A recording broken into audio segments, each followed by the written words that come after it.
Researchers now say almost all teens are spending about 8 to 9 hours a day staring at screens. That includes TV and video games. But new studies are showing what's really taking a toll on their brains is social media. We have these two studies that were able to uniquely show that social media affected behavior and symptoms over the long term.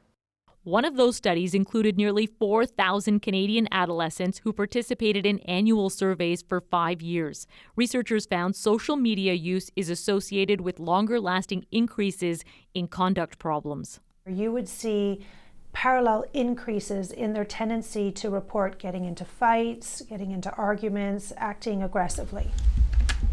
Patricia Conrad teaches psychiatry at the University of Montreal. She says kids do many things on social media, but it's possible that instead of doing mentally challenging tasks that develop strong cognitive and decision-making skills, teens are spending more time passively scrolling through short, unedited content with few sophisticated messages or storylines. It's a very passive way of using your brain and doesn't train it to begin to develop some of the cognitive control that you need in order to be a mature decision maker and thinker.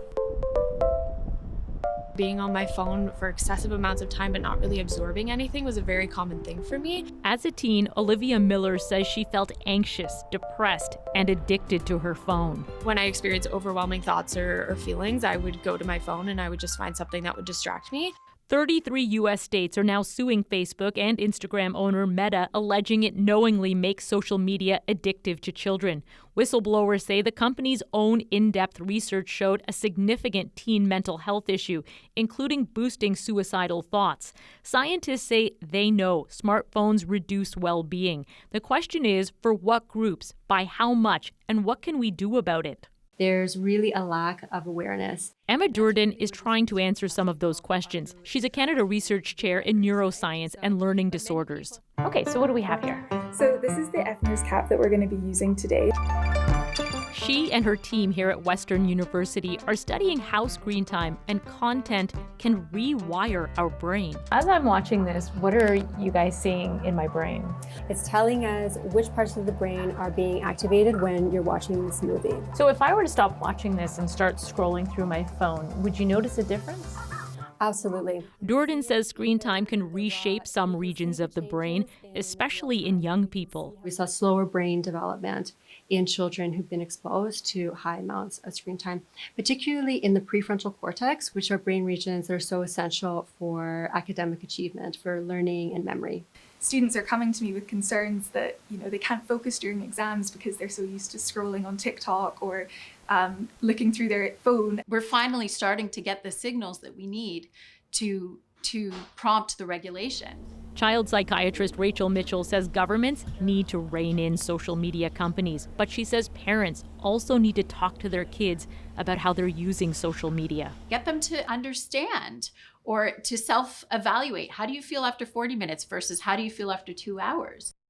Health Canada says online service providers must be held accountable for the harmful content on their platforms, and it will be proposing new laws soon.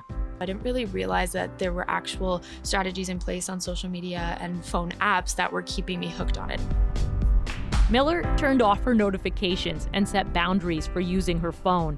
Instead of missing out, she now feels like she's taking life in. We heard from lots of scientists, but what's a parent to do about all of this? Let's check in with Catherine Johnson-Martinko. She's the author of the recent book, Childhood Unplugged, Practical Advice to Get Kids Off Screens and Find Balance, and she is a mom.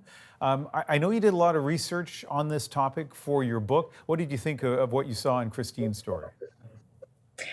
I thought that Christine's story was bang on. I mean, all of the points that she brought up were things that I've researched and have been following, especially recently. I think that there's a lot more research coming out lately that's showing the detrimental effects of excessive social media on kids, and it's really great that we're talking about this. We know that teens are spending upwards of 9 hours a day on their phones, and a lot of that is on social media, and there's been huge shifts in the ways that teens are using their time. They're getting less sleep, they're spending less time with other people in person and more time online, and none of this is a great combination for mental health. So another thing that I think is important to think about is what else are they missing out on when they're spending that much time on their devices? They're missing out on real life, and that's something we should be very worried about. So to quote the subtitle of your book, give us a couple of examples of practical advice to get kids off screens. Yes, absolutely. So I'm a proponent of delay, delay, delay as being a great strategy. So hold off giving your kid a phone as long as you possibly can.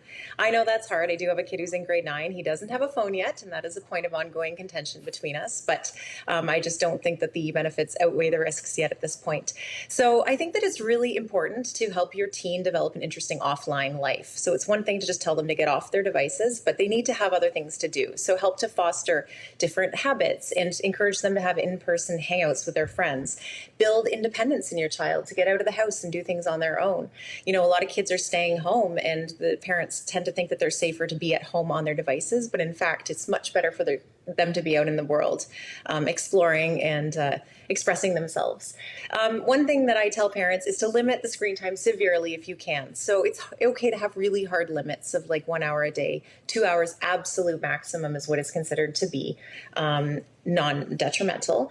If your kid does want to be on social media, one good strategy is you can let them have those accounts at a certain age, but that they should only be able to access them on a computer. That way they are not tempted to pick up that phone every single second of the day in their pocket and check on their news feed. You wrote about your 14-year-old not being allowed to have a smartphone, and I think you said he is or may well be the only kid in his class who doesn't have that phone. So you touched on it, but like, how's it going? Like, we're in November now, and you know, deep into the school year. How does he feel not having that smartphone? Well, it comes up in conversation for sure. But what's interesting is there's been a lot more discussion this fall about the role of phones in schools. And there's now more and more schools that are choosing to eliminate phones from their schools. They're telling students not to bring them anymore. And so my son is kind of starting to see how much chaos they create in the classroom and how much distraction. We know that teens are really struggling to focus on their lessons. You know, the highest phone users have the lowest grades. That's been shown in studies. So I've told him that even if he had a phone, he would not be allowed to take it to school, which obviously sort of defeats the purpose of having it. You know, over the course of my research, I did talk to teenagers whose parents had restricted their phone use. And these were teens who were, you know, on the other side of high school now. And they were so grateful to their parents for having created those limits. And they said that they struggled to see what a lot of these other teens found so interesting about these tiny devices in their hands all the time. So I do think that there are ways to create more interests and more hobbies and more curiosity about the world when the kids aren't on the devices all the time. All right. Catherine, thank you very much for going through this with us. Oh, my pleasure. Thanks for having me. Catherine Johnson-Martinko is an author and a mom.